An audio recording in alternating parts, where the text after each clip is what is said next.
Chapitre 1. La vie parfaite qui s'effondre. Vincent Dubois avait toujours été fier d'avoir bâti sa vie parfaite à partir de rien. À 42 ans, il possédait 3 garages automobiles prospères dans tout le département, une grande maison sur les hauteurs de Lyon, et ce qu'il croyait être un mariage heureux avec Juliette Dubois. Ses mains calleuses et son esprit vif l'avaient extirpé de la pauvreté, et il n'oubliait jamais d'où il venait, ni qui l'avait aidé à y arriver. Ce soir d'automne commença comme tous les autres. Vincent examinait les rapports trimestriels lorsque Juliette annonça qu'elle allait rendre visite à sa sœur, Gaëlle Martin, de l'autre côté de la ville. Rien d'inhabituel à cela. Les sœurs étaient proches, et Juliette passait souvent la nuit chez elle lors de leurs soirées vin et cinéma. Vincent l'embrassa pour lui dire au revoir, remarquant avec quelle application elle s'était maquillée pour une soirée décontractée en famille. 3 heures plus tard, Vincent se retrouva à suivre une voiture de la gendarmerie sur l'autoroute A47, l'estomac noué par une angoisse inexplicable. La BMW de Juliette avait été arrêtée pour excès de vitesse, une chose qui n'arrivait jamais. C'était la conductrice la plus prudente qu'il connaisse, au point d'en être presque agaçant.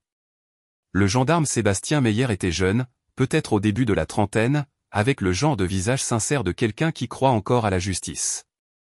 Alors qu'il vérifiait le permis de Juliette, Vincent vit l'expression de l'agent passer d'un ennui routinier à quelque chose de bien plus sérieux. Ses yeux ne cessaient de faire des allers-retours entre l'écran de son ordinateur et Juliette, puis vers Vincent avec ce qui ressemblait à de la pitié. « Monsieur » appela l'agent Meyer, s'approchant de Vincent à pas hésitants. « J'ai besoin que vous m'écoutiez attentivement. Ne rentrez pas chez vous ce soir. Allez quelque part en sécurité. » Vincent sentit le sang quitter son visage. « Quoi ? Pourquoi ? Qu'est-ce qui ne va pas ?» Le gendarme jeta un regard nerveux autour de lui, puis glissa un morceau de papier plié dans la paume de Vincent. « Je ne peux pas vous expliquer maintenant. C'est horrible. Légalement, je ne peux rien faire. » Mais, il marqua une pause, sa voix tombant à un murmure. « Cette femme n'est pas celle que vous croyez. Et l'homme qui vous attend chez vous non plus. » Le monde de Vincent bascula. Quel homme ? Lisez le mot. Ce soir, ne confrontez personne. Soyez juste prudent.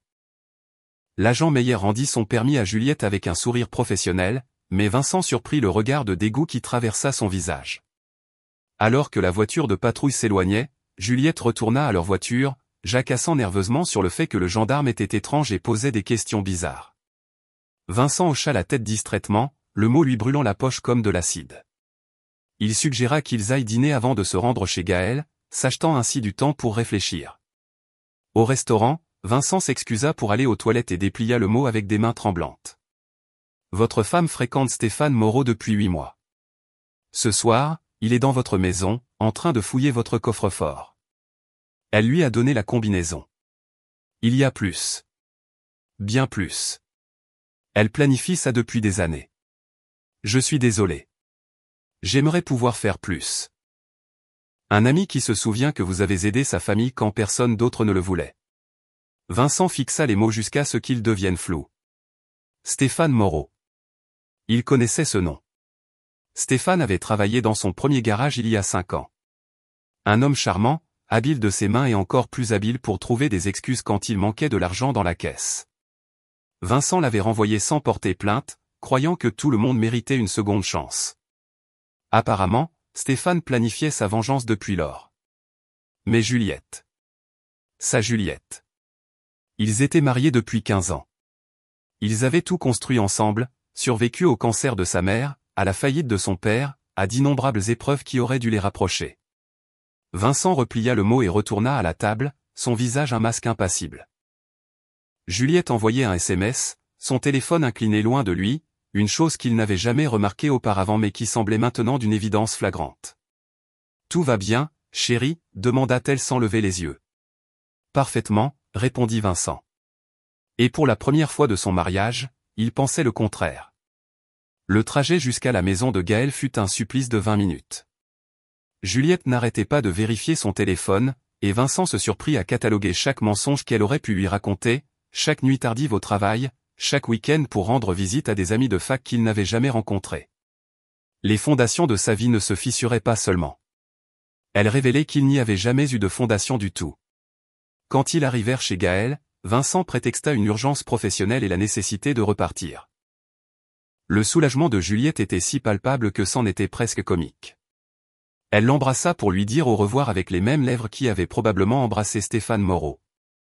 Et Vincent dut serrer le poing pour ne pas l'attraper à la gorge sur le champ. Mais Vincent n'avait pas bâti un empire en agissant sur un coup de tête. Il avait appris la patience de son père, la stratégie de son grand-père, et la cruauté de la rue qui avait tenté de le maintenir à terre. Si Juliette et Stéphane pensaient pouvoir détruire tout ce qu'il avait construit, ils étaient sur le point d'apprendre leur erreur. Alors qu'il conduisait vers le centre-ville au lieu de rentrer chez lui, Vincent commença à élaborer un plan. Le couple pensait le manipuler, mais il n'avait aucune idée qu'il venait de commencer une partie avec quelqu'un qui ne perdait jamais. Chapitre 2. L'éducation du chasseur. Vincent prit une chambre à l'hôtel des Berges, payant en espèces, une habitude de sa jeunesse que son succès légitime n'avait jamais tout à fait effacée. De sa chambre au 5e étage, il avait une vue imprenable sur sa maison, à 3 kilomètres de là, nichée sur les hauteurs comme un phare de la trahison. Il appela son avocat, Olivier Durand, qui devait à Vincent plus de faveurs que l'un ou l'autre ne pouvait en compter. Olivier était un jeune avocat commis d'office lorsque le premier garage de Vincent fut vandalisé par des jeunes du quartier. Vincent les avait personnellement pourchassés un par un, et le message qu'il avait délivré avait été suffisamment clair pour qu'Olivier n'ait plus jamais à s'inquiéter pour la sécurité de sa famille. Olivier, j'ai besoin de matériel de surveillance, de qualité professionnelle, livré dans ma chambre d'hôtel d'ici 2 heures. Vincent, il est presque minuit. 2 heures, Olivier. Et j'ai besoin d'un dossier complet sur Stéphane Moreau, historique d'emploi, casier judiciaire, relevé financier, relations connues, tout. Le silence à l'autre bout du fil dura assez longtemps pour que Vincent entende les scrupules éthiques d'Olivier lutter contre sa dette de gratitude. La gratitude l'emporta. Je passe quelques coups de fil. En attendant, Vincent s'assit près de la fenêtre et observa sa maison à travers une paire de jumelles qu'il avait récupérées dans sa voiture. À minuit 47, une silhouette émergea de la porte de service. Sa porte de service, celle que seule la famille était censée utiliser. Même à cette distance, Vincent pouvait distinguer la démarche arrogante si caractéristique de Stéphane. Sa façon de se mouvoir comme si l'espace qu'il occupait lui appartenait. Stéphane portait quelque chose. Un sac. Un sac qui ressemblait étrangement à la réserve d'argent liquide d'urgence que Vincent gardait dans son bureau. Le téléphone de Vincent vibra. Un SMS de Juliette. Reste chez Gaël cette nuit. Elle traverse une période difficile. Je t'aime. Il ne répondit pas. Olivier arriva en personne à 2h15, transportant une mallette qui semblait appartenir à un détective privé. Traceur GPS, surveillance audio, micro-caméra, et un dossier numérique complet sur ton ami Moreau. Il fit une pause. Vincent, quoi que tu aies l'intention de faire. J'ai l'intention de protéger ce qui est à moi. Le système judiciaire.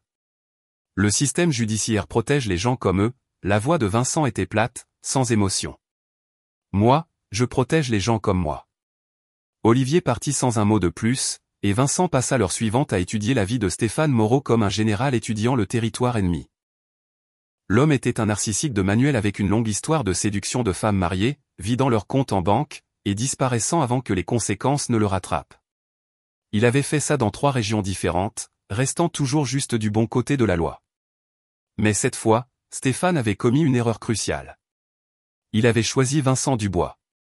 Vincent commença par le matériel de surveillance, planifiant les points d'entrée et les angles de caméra.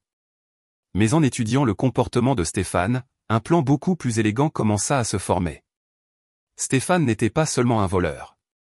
Il était prévisible. Il suivait le même schéma à chaque fois. Séduire la femme, accéder aux finances, créer une dépendance, puis extraire tout ce qui est possible avant de passer à autre chose. Ce schéma suggérait que Stéphane voudrait détruire complètement la vie de Vincent, pas seulement le voler. Cela signifiait qu'il ne s'agissait pas seulement d'argent. Il s'agissait de pouvoir, d'humiliation, de la conquête totale du monde d'un autre homme. Ce qui signifiait que Stéphane deviendrait négligent, parce qu'il l'avait déjà fait et n'avait jamais fait face à de réelles conséquences. Vincent sourit pour la première fois depuis la lecture du mot du gendarme. Stéphane Moreau n'avait aucune idée de ce à quoi ressemblaient de réelles conséquences. À l'aube, Vincent avait un plan préliminaire. Il allait donner à Stéphane exactement ce qu'il voulait. Un accès complet au monde de Vincent. Mais comme une araignée offrant sa toile à une mouche, cet accès deviendrait un piège. Le téléphone de Vincent sonna. Juliette. Salut chérie. Comment s'est passée ton urgence? Bien. Juste un problème avec le contrat Morrison. Le mensonge vint facilement. Comment va Gaël? Mieux. Écoute, je vais peut-être devoir rester une nuit ou deux de plus. Elle a vraiment du mal. Bien sûr. Prends soin de ta sœur. Après avoir raccroché, Vincent chercha le numéro de téléphone de Gaël Martin. Il était temps de vérifier jusqu'où allait la supercherie de Juliette.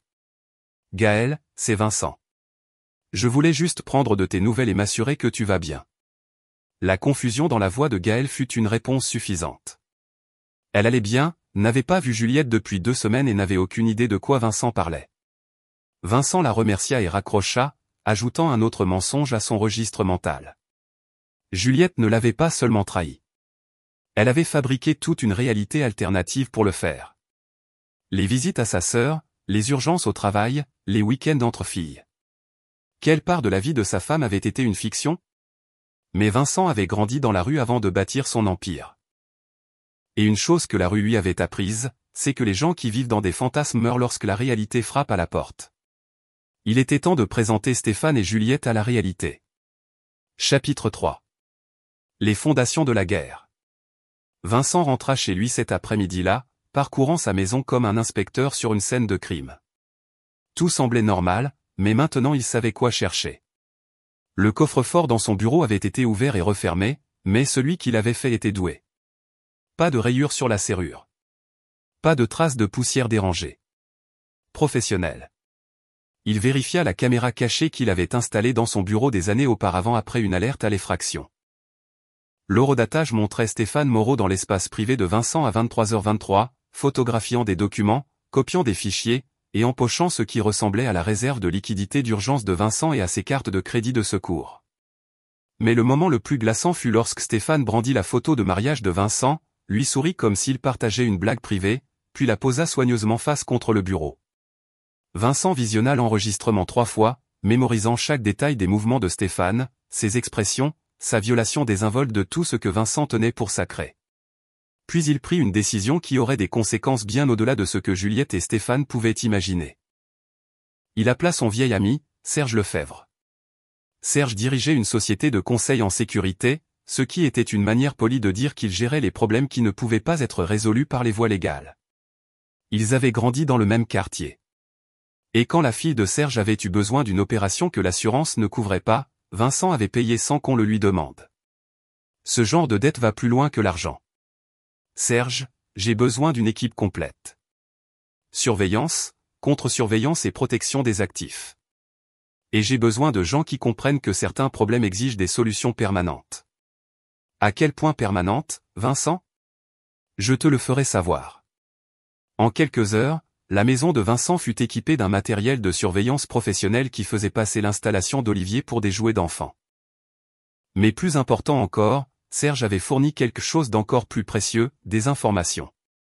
Ton gars, Stéphane, a des dettes, rapporta Serge lors d'un dîner dans un routier en périphérie de la ville. De sérieuses dettes envers des gens sérieux. Il doit de l'argent à des spécialistes de l'import-export russe qui n'acceptent pas les plans de paiement. Le bruit court qu'il a besoin d'un gros coup rapidement, sinon il aura plus de problèmes qu'une femme infidèle ne peut en résoudre. Combien doit-il? 250 000, plus des intérêts qui s'accumulent quotidiennement. Vincent se renversa dans sa banquette. Les pièces du puzzle s'emboîtaient. Donc Juliette n'est pas seulement sa cible, elle est sa bouée de sauvetage. C'est encore mieux. J'ai fait quelques vérifications sur l'activité financière de ta femme. Elle déplace de l'argent depuis des mois. De petites sommes, sur différents comptes, toujours juste en dessous des seuils de déclaration. Quelqu'un lui a appris à blanchir de l'argent sans déclencher d'alerte. La serveuse remplit le café de Vincent et il attendit qu'elle soit partie avant de parler. Combien? Au bas mot? Elle a déplacé environ 400 000 € au cours de l'année écoulée. De l'argent qui provenait de tes comptes professionnels, de ton épargne personnelle, même de petites sommes de ton plan de retraite. La vision de Vincent devint rouge sur les bords. 400 000 €. De l'argent qui représentait des années de journée de 18 heures. Des marchés conclus dans des arrière-cours et des salles de conseil. Des risques qui avaient payé grâce à la sueur, au sang et à la pure force de sa volonté. Il y a plus, continua Serge. L'argent n'a pas seulement disparu. Il a été investi. Des achats immobiliers au nom de Stéphane, quelques comptes offshore, quelques entreprises qui n'existent pas sur le papier. Ils se sont construits un avenir ensemble, Vincent. Un avenir financé par ton passé. Vincent posa sa tasse de café avec un soin délibéré. Je veux tout savoir. Chaque compte, chaque achat, chaque mensonge qu'ils se sont racontés. Je veux savoir ce qu'ils mangent au petit déjeuner et ce dont ils rêvent la nuit. Puis Vincent croisa le regard de son vieil ami, et Serge y vit quelque chose qui le rendit heureux d'être du même côté. Ensuite, je vais leur donner exactement ce qu'ils méritent. Cette nuit-là, Vincent était allongé dans son lit, le lit qu'il avait partagé avec Juliette pendant 15 ans, et fixait le plafond.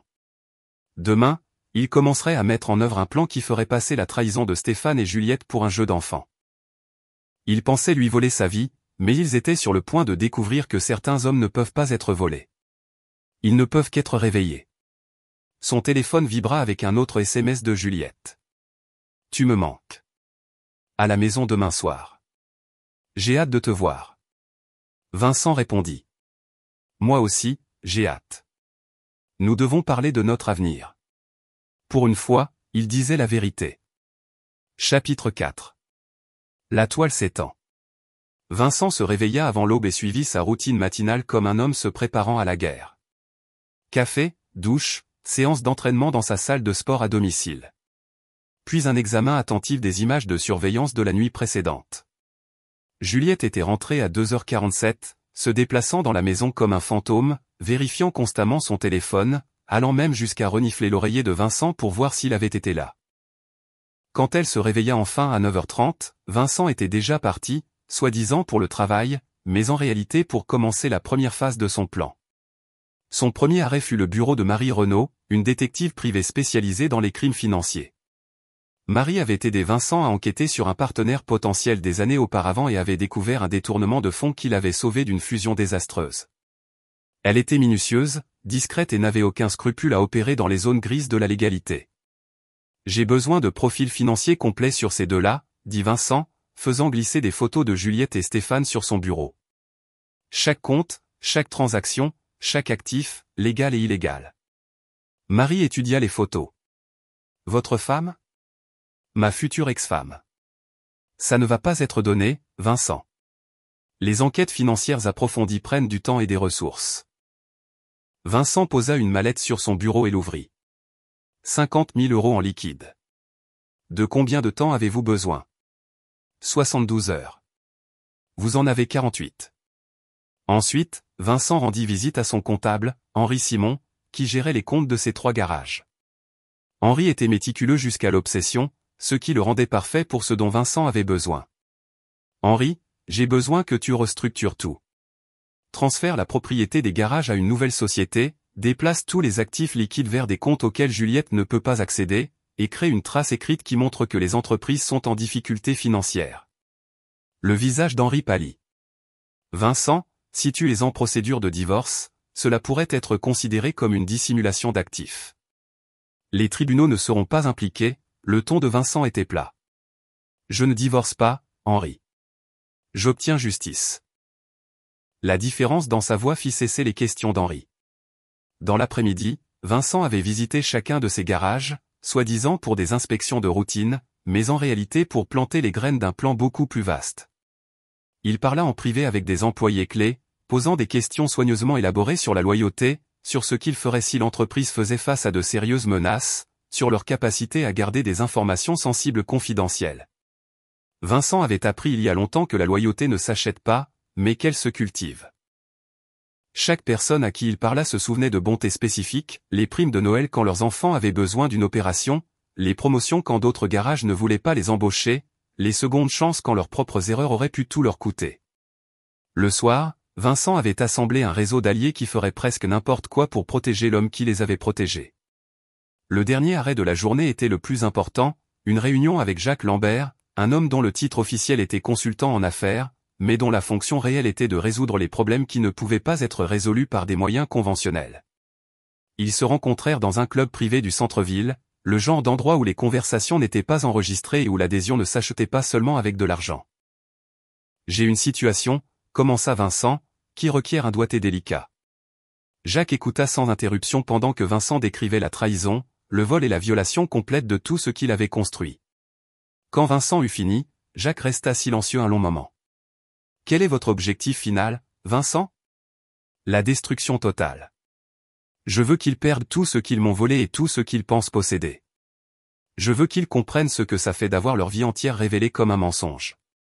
Et s'ils ripostent ? » Le sourire de Vincent était glacial. « Ils sont les bienvenus pour essayer. » Jacques hocha lentement la tête.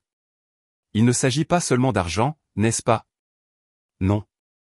Il s'agit de respect, de conséquences, d'apprendre à deux personnes qu'il y a des hommes dans ce monde qui ne peuvent pas être volés, seulement réveillés.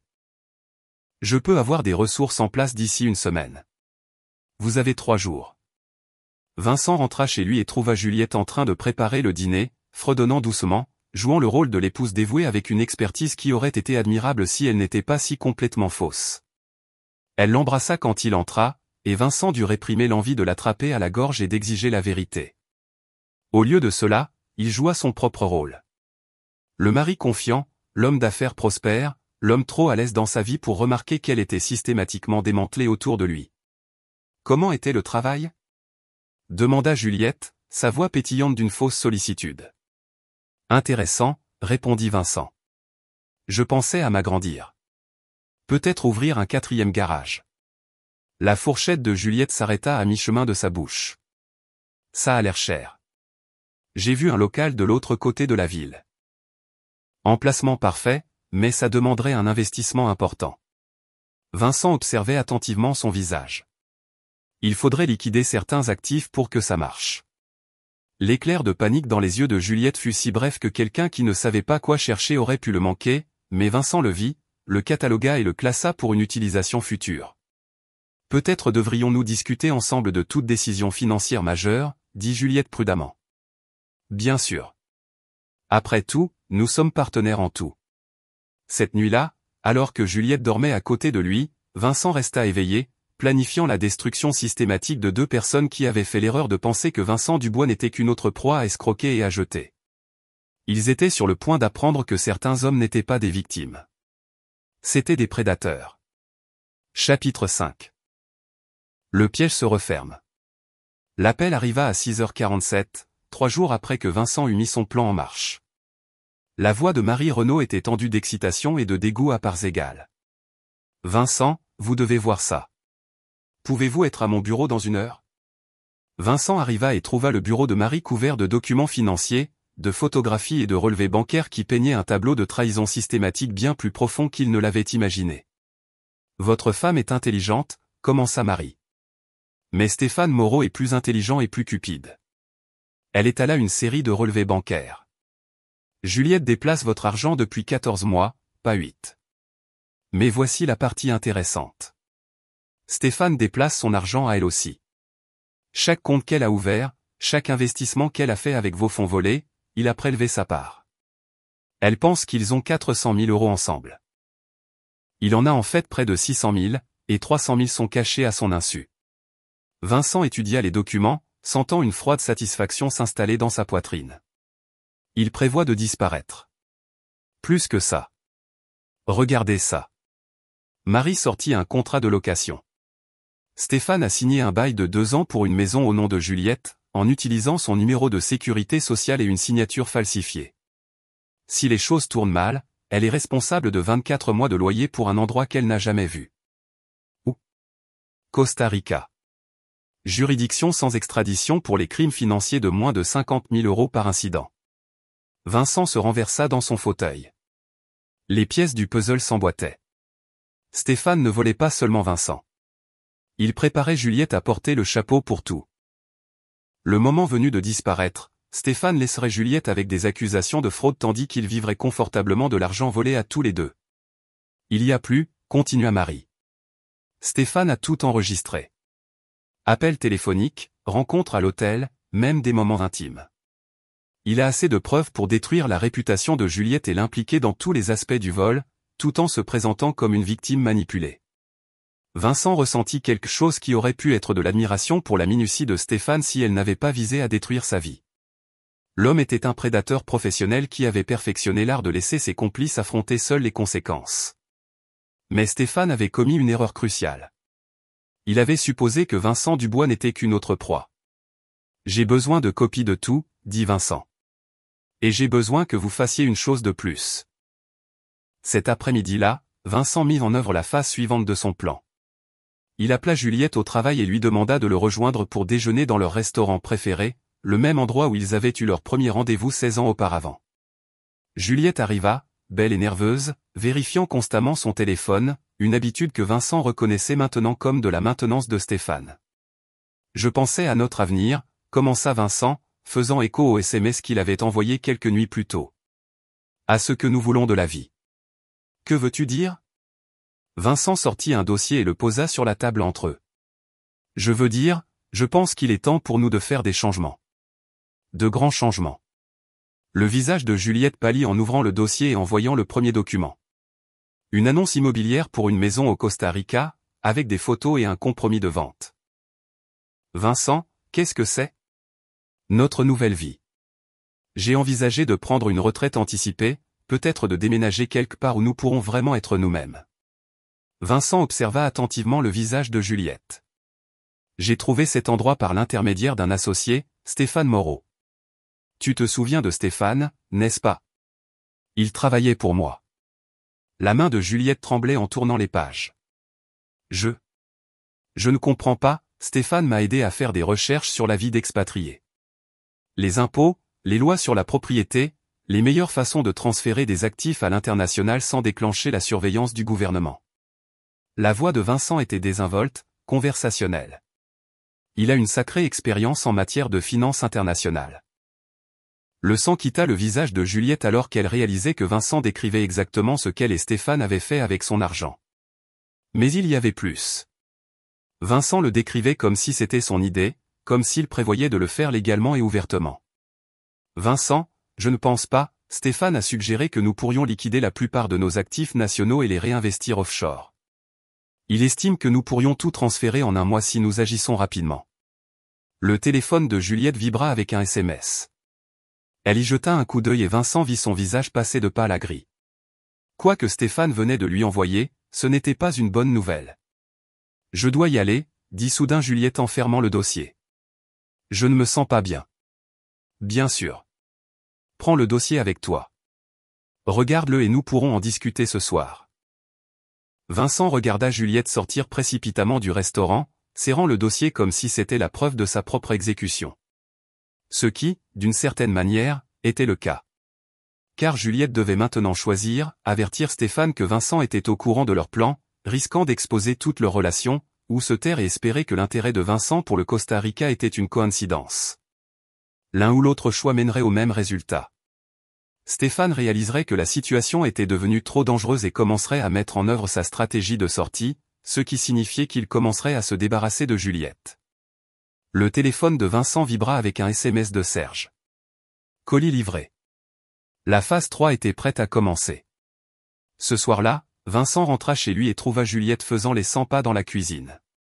Le dossier du Costa Rica ouvert sur le comptoir, son téléphone pressé contre son oreille. Elle raccrocha rapidement quand elle le vit.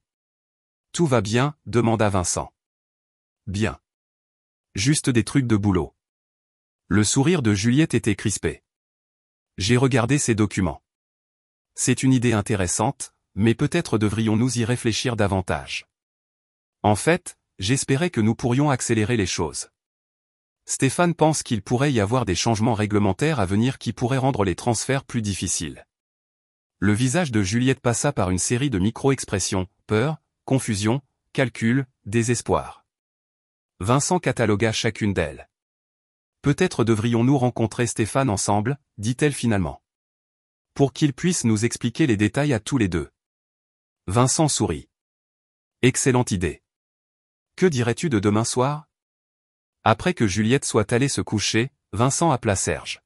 « Demain soir, Stéphane Moreau va réaliser qu'il a été surclassé, » dit Vincent. J'ai besoin que tu t'assures qu'il n'ait aucune option pour s'enfuir. Considère que c'est fait. Vincent raccrocha et se dirigea vers son bureau où il ouvrit son coffre-fort et retira l'objet que Serge avait livré cet après-midi, un enregistreur numérique contenant chaque conversation que Stéphane et Juliette avaient eue au cours du dernier mois, gracieuseté d'un équipement de surveillance qui avait transformé leur chambre d'hôtel en confessionnal. Vincent avait entendu la voix de sa femme décrire à quel point il serait facile de le saigner à blanc. Comment Stéphane la faisait se sentir vivante comme Vincent ne l'avait jamais fait. Comment il disparaîtrait une fois qu'ils auraient assez de son argent.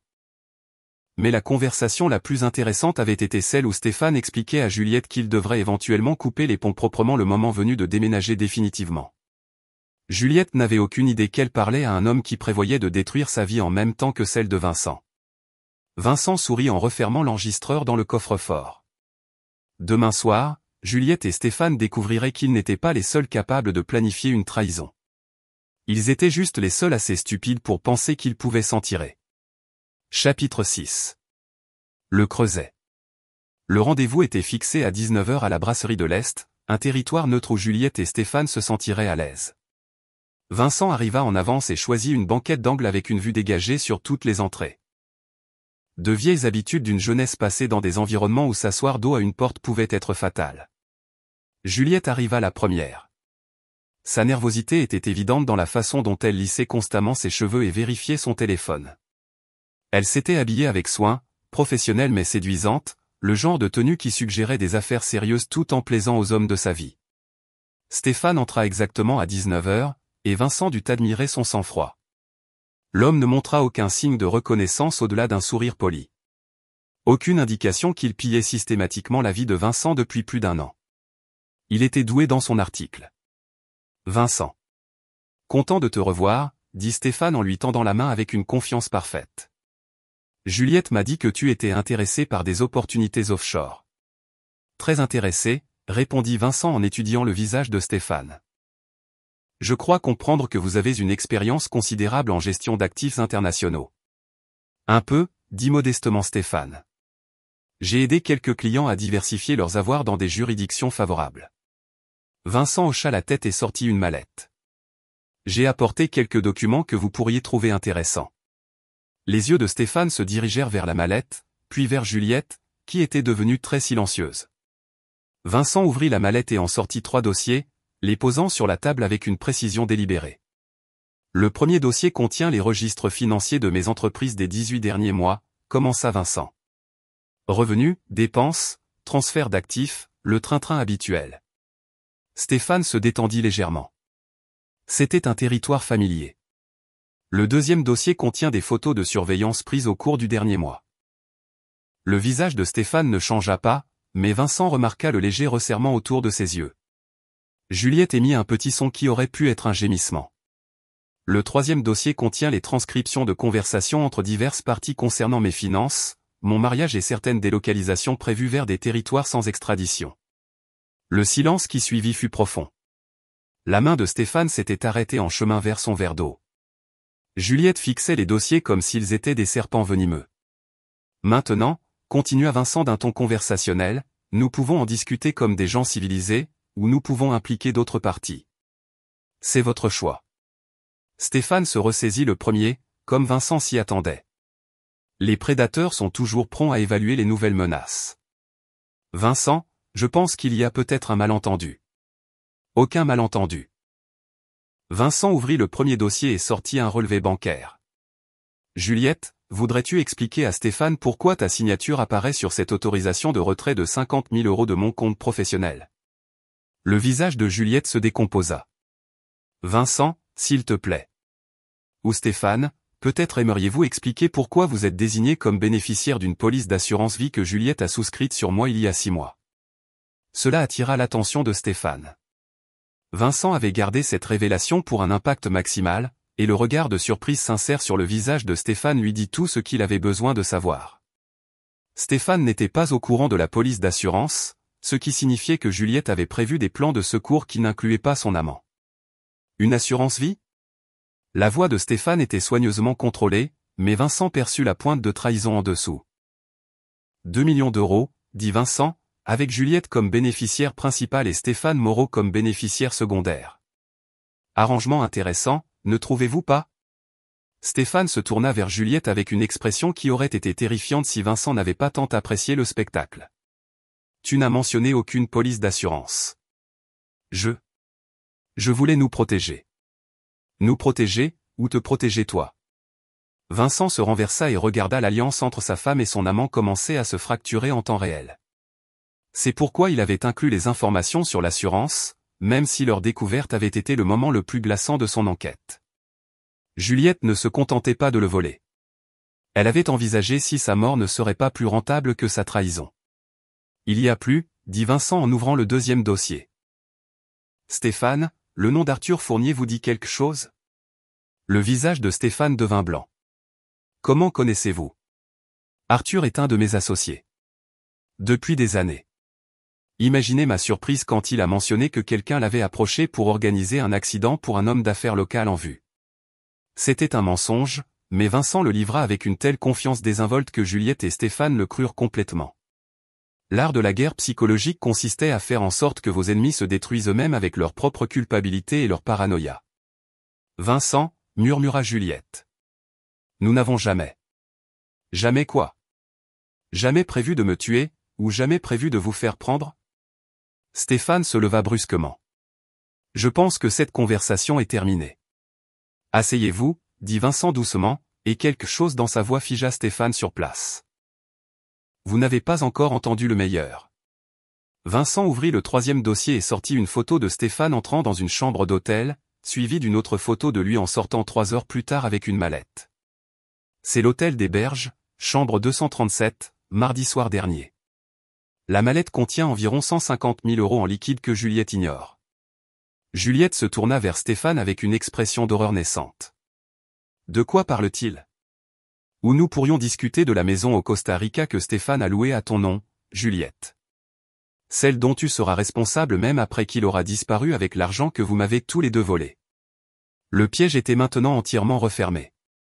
Stéphane réalisa qu'il avait été déjoué. Juliette réalisa qu'elle avait été trahie par les deux hommes de sa vie, et Vincent s'installa pour les regarder se déchirer. Espèce de salaud, siffla Juliette à Stéphane. Tu comptais me laisser tout porter sur le dos. Et toi, tu comptais assassiner ton mari, rétorqua Stéphane. Ne fais pas semblant d'être innocente dans tout ça. Vincent sourit. En fait, vous allez tous les deux avoir des problèmes bien plus importants que l'un l'autre très bientôt. Il sortit son téléphone et leur montra l'écran, qui affichait un SMS. Colis sécurisé. En attente d'instruction. Serge Lefebvre a surveillé cette conversation. Il a également surveillé vos deux résidences, vos comptes financiers et vos communications. Dans environ 10 minutes, la police judiciaire va perquisitionner l'appartement de Stéphane et le bureau de Juliette. C'était un autre mensonge, mais Vincent comptait sur la panique pour empêcher toute pensée logique. Ce qu'ils trouveront, ce sont des preuves de fraude systématique, d'usurpation d'identité et de complot pour meurtre. Ils trouveront aussi des preuves que Juliette a détourné des fonds de sa propre entreprise pour financer cette opération. Le visage de Juliette devint cendré. Elle travaillait comme comptable pour un grand cabinet, et toute irrégularité financière dans son travail mettrait fin à sa carrière, même si cela ne se traduisait pas par des poursuites pénales. Voici ce qui va se passer, continua Vincent. Stéphane, vous allez transférer chaque centime que vous m'avez volé sur mes comptes. Tout, y compris l'argent que vous avez caché à Juliette. Et si je refuse? Le sourire de Vincent était glacial. Alors vous découvrirez ce qui arrive quand on vole quelqu'un qui a grandi dans des quartiers où les voleurs ne vivaient pas assez longtemps pour recommencer leurs erreurs. L'assurance de Stéphane se fissura. Vous me menacez? Je vous fais une promesse. Vincent se tourna vers Juliette. Et toi, ma chère femme, tu vas signer des papiers de divorce qui te laisseront avec exactement ce que tu as apporté à ce mariage il y a 15 ans. Rien. Vincent, s'il te plaît. Tu as eu 15 ans pour être honnête avec moi. Tu as eu 1000 occasions d'être la femme que je pensais avoir épousée. Au lieu de cela, tu as choisi d'être une voleuse et une. Les mots restèrent en suspens dans l'air comme une condamnation à mort. Vincent se leva et posa 500 € sur la table. Ça couvre le dîner. Vous avez 24 heures pour vous conformer à mes conditions. Après ça, d'autres personnes géreront la situation, et elles ne seront pas aussi généreuses que moi. Vincent s'éloigna, laissant Juliette et Stéphane face aux décombres de leur trahison soigneusement planifiée. Derrière lui, il pouvait les entendre commencer à se disputer. Les accusations fusaient. Le son de deux prédateurs se retournant l'un contre l'autre lorsque leur proie s'avérait trop dangereuse à gérer. La vraie vengeance ne faisait que commencer. Chapitre 7. Le jugement. Vincent ne rentra pas chez lui cette nuit-là. Au lieu de cela, il se rendit à son premier garage, celui qu'il avait construit avec de l'argent emprunté et des journées de 18 heures quand il avait 25 ans et assez faim pour se battre pour chaque euro. Il s'assit dans son bureau jusqu'à l'aube, regardant les images de surveillance des appels téléphoniques et des SMS de plus en plus désespérés de Stéphane et Juliette. À 3 heures du matin, Stéphane avait tenté d'accéder à 3 comptes bancaires différents, pour découvrir que les gens de Serge avaient gelé tous ses actifs dans l'attente d'une enquête fédérale, une fiction qui tiendrait assez longtemps pour les besoins de Vincent. Juliette s'était portée malade au travail et avait passé 2 heures à chercher frénétiquement dans son appartement des documents qui prouveraient son innocence de crimes dont elle était en fait coupable. Le téléphone de Vincent sonna à 6h15. C'était Stéphane. « Vincent, il faut qu'on parle. »« Je vous écoute. »« Ça a été trop loin. Trouvons un arrangement. » Vincent sourit. Le désespoir avait toujours le même son, peu importe qui le portait. « Je vous ai donné mes conditions hier. Les avez-vous respectées ? Je ne peux pas transférer d'argent de compte gelé. Alors vous feriez mieux de trouver comment les débloquer. Vincent, soyez raisonnable. Je suis raisonnable. Déraisonnable, ce serait de laisser Serge gérer cette conversation. La ligne resta silencieuse un long moment. Que voulez-vous ? Je veux que vous disparaissiez, Stéphane. Définitivement. Je veux que vous compreniez que voler Vincent Dubois a été la pire erreur de votre vie. Et je veux que vous passiez le temps qu'il vous reste à vous souvenir de cette leçon. Et Juliette ? La voix de Vincent devint glaciale. Juliette est ma femme. Ce qui lui arrive, c'est entre elle et moi. Il raccrocha et appela immédiatement Serge. Combien de temps avant que Stéphane ne craque complètement ? Il craque déjà. Mes gars ont intercepté des conversations intéressantes ce matin. On dirait que Stéphane a contacté ses amis russes, essayant de négocier plus de temps pour payer ses dettes. Et les Russes ne sont pas connus pour leur patience. Le bruit court qu'ils envoient quelqu'un pour discuter de la question avec Stéphane personnellement.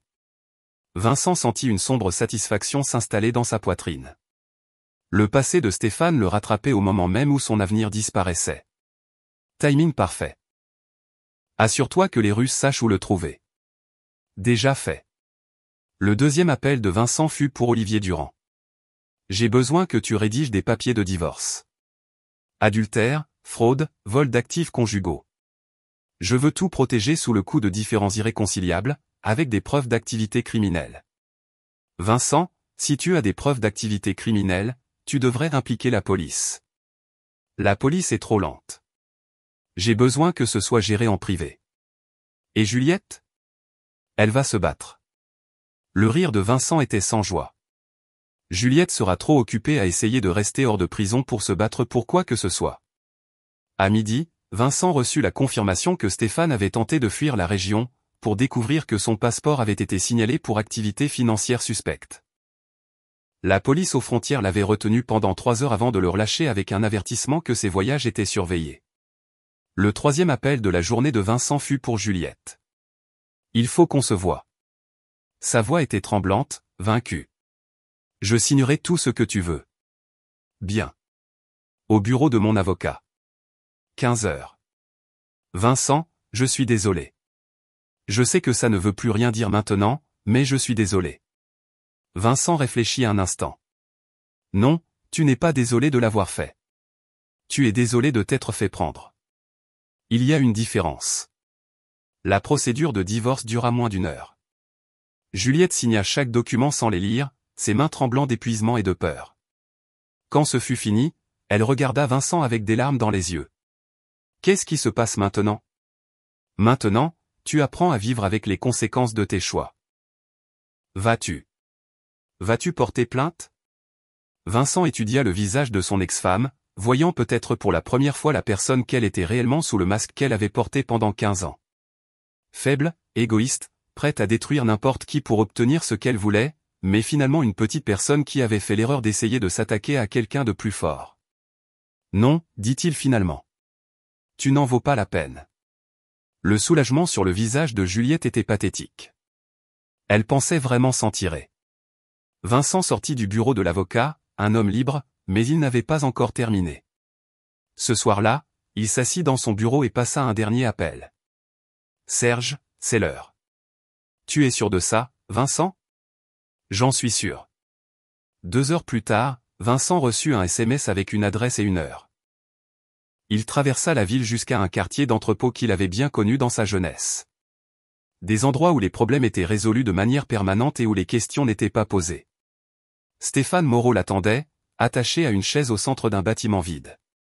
Son visage était tuméfié, ses vêtements déchirés, et ses yeux contenaient la terreur désespérée d'un homme qui avait enfin compris que la partie était terminée. « Vincent » halta Stéphane en voyant Vincent s'approcher. « Dieu merci. Ces hommes, ils sont fous. Ils pensent que je leur dois de l'argent. » Vincent tira une chaise et s'assit en face de Stéphane. « Vous leur devez de l'argent. 250 000 d'euros, plus les intérêts. C'est impossible. Je n'ai jamais emprunté aux Russes. Non, mais vous avez volé de l'argent qui allait être utilisé pour les rembourser. » La voix de Vincent était calme, conversationnelle. Vous voyez, Stéphane, je fais des affaires avec Arthur Fournier depuis des années. Quand j'ai eu besoin d'investisseurs pour mon premier garage, Arthur m'a mis en contact avec des financiers internationaux. Des Russes, en l'occurrence. Le visage de Stéphane devint blanc. Vous les avez remboursés il y a des années. Je l'ai fait. Avec de l'argent qui vous appartenait techniquement, puisque vous me l'aviez volé, sourit Vincent. Ce qui signifie que vous leur devez l'argent que j'ai utilisé pour payer ma dette, avec 15 ans d'intérêt composé. Le calcul était fictif, mais Stéphane était trop terrifié pour le remettre en question. Parfois, les mensonges les plus efficaces étaient ceux qui semblaient juste assez plausibles. Je n'ai pas ce genre d'argent. Je sais. C'est pour ça que nous sommes ici.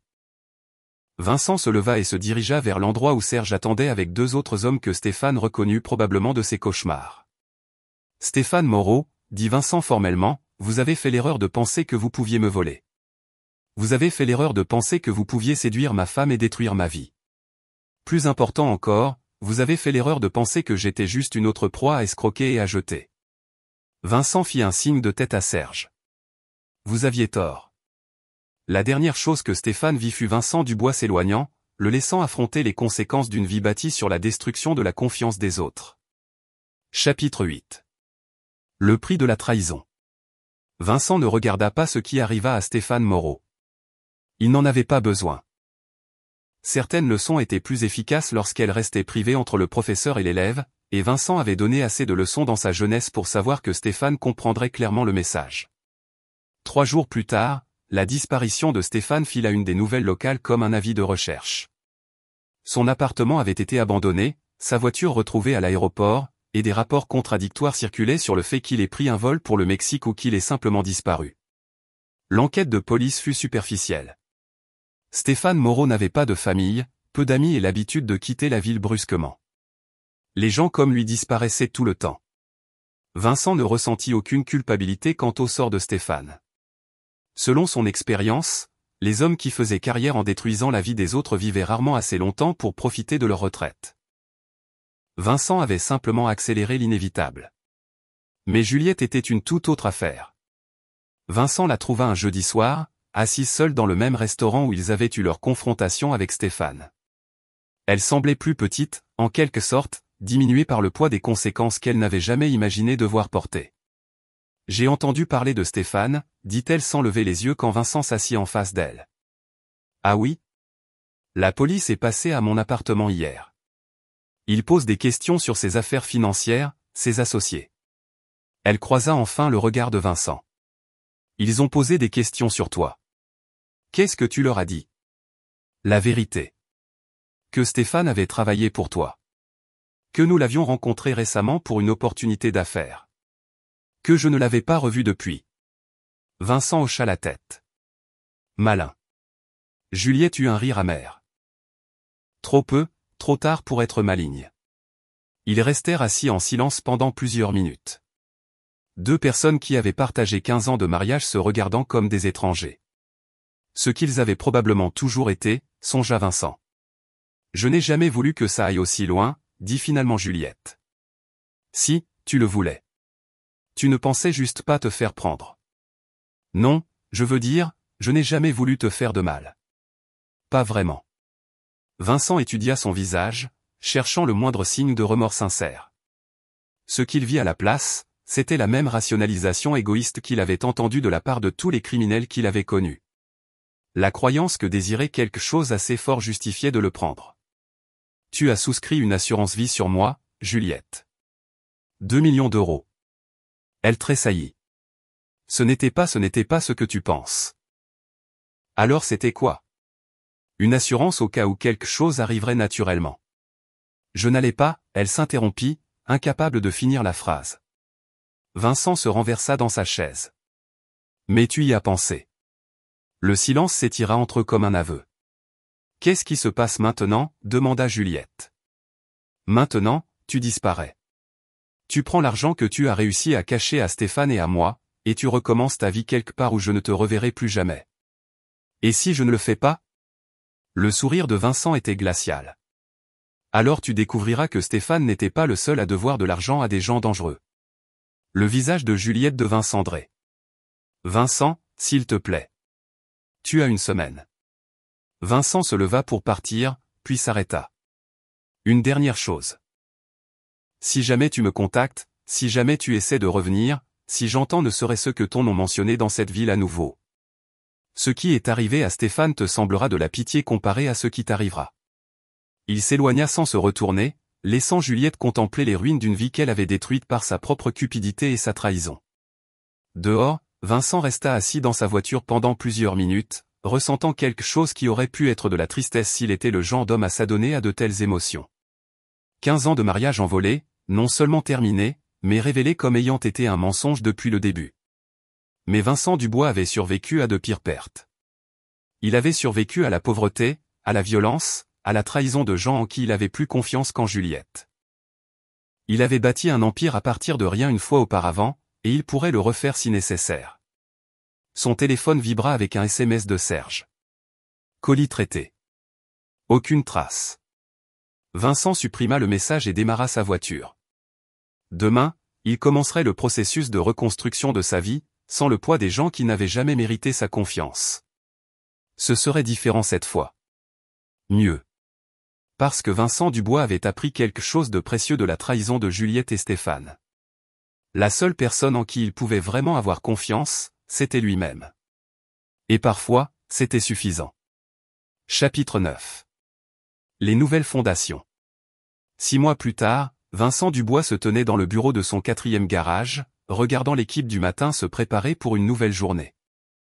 L'entreprise s'était développée plus rapidement que prévu, alimentée par l'argent de l'assurance suite au vol de Stéphane et par les actifs liquidés de son règlement de divorce. La compagnie d'assurance avait payé rapidement une fois que Vincent avait fourni les preuves du détournement systématique de Stéphane. Il s'était contenté du rapport de police sur la disparition de Stéphane et n'avait montré aucun intérêt à enquêter davantage. Les gens comme Stéphane disparaissaient tout le temps, et les compagnies d'assurance préféraient les explications simples. Les ennuis juridiques de Vincent avaient été minimes. Olivier Durand avait tout structuré parfaitement. Le divorce, les transferts d'entreprise, même les réclamations d'assurance. La signature de Juliette sur divers documents l'avait rendue légalement propriétaire de plusieurs dettes dont elle n'avait jamais eu connaissance, tandis que Vincent en était sorti propre et rentable. Le nouveau garage se trouvait dans le quartier où Vincent avait grandi, un quartier qui s'était dégradé depuis qu'il l'avait quitté.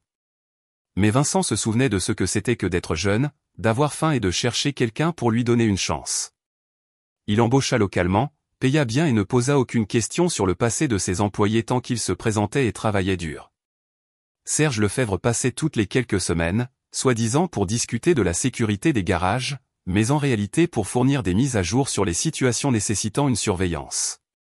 Juliette s'est installée à Lisbonne, rapporta Serge lors d'une de ses visites. Elle travaille comme aide-comptable pour un petit cabinet. Profil bas, aucun contact avec qui que ce soit de son passé. Bien. Tu veux que je la surveille? Vincent y réfléchit. Juliette était brisée, exilée, vivant dans la peur de conséquences qui pourraient ne jamais arriver. C'était une punition appropriée pour quelqu'un qui avait tenté de détruire sa vie. Mais c'était aussi complet. Elle ne représentait plus une menace. Non, laisse-la partir. Serge hocha la tête. Et pour l'autre affaire? Quelle autre affaire? L'agent Sébastien Meyer. Celui qui t'a prévenu pour Juliette et Stéphane. Vincent se demandait quand cette conversation arriverait.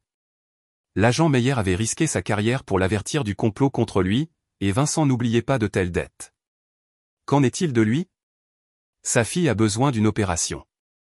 Une leucémie. L'assurance ne couvre pas le traitement expérimental qui pourrait lui sauver la vie. Vincent resta silencieux un moment, se souvenant d'un autre jeune policier qui avait fait face à des circonstances similaires des années auparavant. Combien? 200 000 euros. Occupe-t'en. Don anonyme par l'intermédiaire d'une des associations caritatives médicales. Considère que c'est fait. Après le départ de Serge, Vincent se promena dans ses garages, parlant avec les employés, vérifiant les projets, maintenant les liens personnels qui faisaient de son entreprise plus qu'un simple service de réparation. Il avait appris il y a longtemps que la loyauté se construisait sur d'innombrables petites interactions, pas sur de grands gestes. Son téléphone sonna alors qu'il examinait les rapports d'inventaire. L'identifiant de l'appelant affichait un numéro qu'il ne reconnaissait pas, Vincent Dubois. Monsieur Dubois. Ici l'inspectrice Angela Lebrun de la Sûreté départementale. J'enquête sur la disparition de Stéphane Moreau. J'espérais que vous auriez quelques minutes pour répondre à quelques questions. Vincent sentit un calme familier s'installer en lui. Bien sûr, inspectrice. Quand cela vous arrangerait-il? En fait, je suis dans le quartier maintenant. Pourrais-je passer à votre garage? Je serai là. L'inspectrice Lebrun arriva 20 minutes plus tard. Une femme d'âge moyen avec des yeux perçants et le genre de comportement patient qui suggérait qu'elle était très douée dans son travail. Vincent la reçut dans son bureau, lui offrant un café et projetant l'attitude serviable d'un homme d'affaires prospère n'ayant rien à cacher. Je crois comprendre que Stéphane Moreau a travaillé pour vous, commença-t-elle. Oui, il y a environ 5 ans. J'ai dû le licencier pour vol. Avez-vous porté plainte? Non, c'était une somme relativement faible, et je crois aux secondes chances. L'inspectrice Lebrun prit des notes dans un petit carnet. Quand avez-vous vu monsieur Moreau pour la dernière fois? Il y a environ 2 mois. Il m'a contacté au sujet d'une opportunité d'affaires impliquant de l'immobilier international. Nous avons dîné avec ma femme, mon ex-femme, pour en discuter. Comment s'est passée cette rencontre? L'expression de Vincent s'assombrit légèrement. Inspectrice, j'ai découvert lors de cette réunion que Stéphane avait une liaison avec ma femme et volait de l'argent sur les comptes de mon entreprise. Je lui ai dit de rester loin de moi et de ma famille. L'avez-vous menacé? Je lui ai dit que si je le revoyais, j'appellerais la police et je porterais plainte pour vol et fraude. J'aurais dû le faire il y a 5 ans. L'inspectrice Lebrun étudia attentivement le visage de Vincent. Votre ex-femme a confirmé cette version des faits. J'en suis sûr. Vous avez divorcé récemment. Oui. Découvrir que votre femme vous trompe a tendance à mettre fin à un mariage. Où étiez-vous la nuit du 15 mars? Vincent fit semblant de réfléchir. Seul à la maison. Mon ex-femme avait déménagé. J'ai commandé de la nourriture chinoise et j'ai regardé la télévision. J'ai probablement des reçus si vous en avez besoin. Ce ne sera pas nécessaire pour l'instant. L'inspectrice Lebrun ferma son carnet. Monsieur Dubois, avez-vous une idée de ce qui aurait pu arriver à Stéphane Moreau? Vincent resta silencieux un moment, comme s'il considérait sérieusement la question. Inspectrice, Stéphane Moreau était un escroc professionnel qui a fait carrière en volant les gens et en disparaissant avant d'en subir les conséquences. D'après ce que j'ai appris sur lui lors de notre enquête sur le vol, il avait des ennemis dans plusieurs régions et devait de l'argent à des gens très peu indulgents. Quel genre de personne? Le genre qui n'appelle pas la police quand quelqu'un ne paie pas ses dettes. L'inspectrice Lebrun hocha lentement la tête.